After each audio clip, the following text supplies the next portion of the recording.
ایسے میں جبکہ دنیا کرونا وائرس سے نبرد آزما ہے، آئیے پچھلی صدی میں رونما ہونے والے وبائی امراض پر ایک نظر ڈالتے ہیں۔ 1918 میں جب پہلی جنگ عظیم اپنے اختتام کو پہنچ رہی تھی، دنیا کو ایک مہلک فلو نے آن گھیرا۔ خیال کیا جاتا ہے کہ یہ وائرس پرندوں سے انسانوں میں آیا۔ اس نے 500 ملین لوگوں کو متاثر کیا، یعنی اس وقت دنیا کی آبادی کے 1/3 حصے کو۔ انفیکشن نے 3 بار سر اٹھایا اور نتیجے میں 50 ملین افراد لقمہ اجل بن گئے۔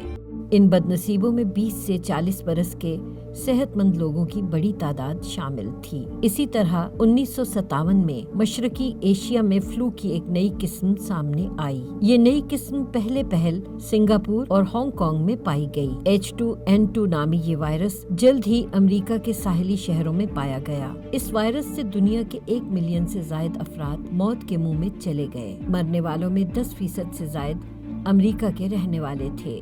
کچھ برسوں بعد 1968 میں ایک نیا اور انتہائی متعدی فلو وائرس پوری دنیا میں پھیل گیا۔ اس نئے وائرس، جسے H3N2 کا نام دیا گیا، کا تعلق اس وائرس سے تھا جو 1957 کی وبا کا باعث بنا تھا۔ اس وائرس میں تیز رفتار جینیاتی تبدیلیاں یا میوٹیشنز دیکھنے کو ملی، جس کی وجہ سے ویکسین بنانا مشکل ہو گیا۔ اس ہولناک وائرس نے بھی دنیا کے 1 ملین لوگوں کو موت کے گھاٹ اتار دیا۔ مرنے والوں میں زیادہ تر کی عمر 65 برس سے زائد تھی۔ یہ وائرس آج بھی موسمی فلو کے طور پر گردش کر رہا ہے۔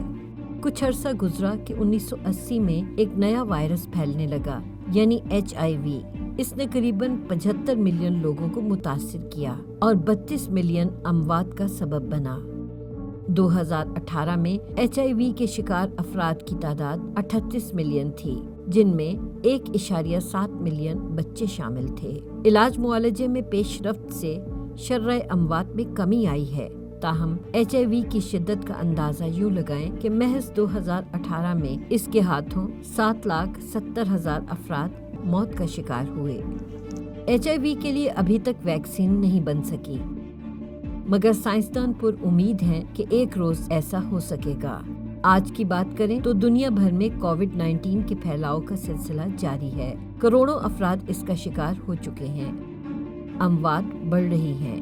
آپ اس وائرس کے پھیلاؤ روکنے کے لیے کیا احتیاطی تدابیر اختیار کر رہے ہیں؟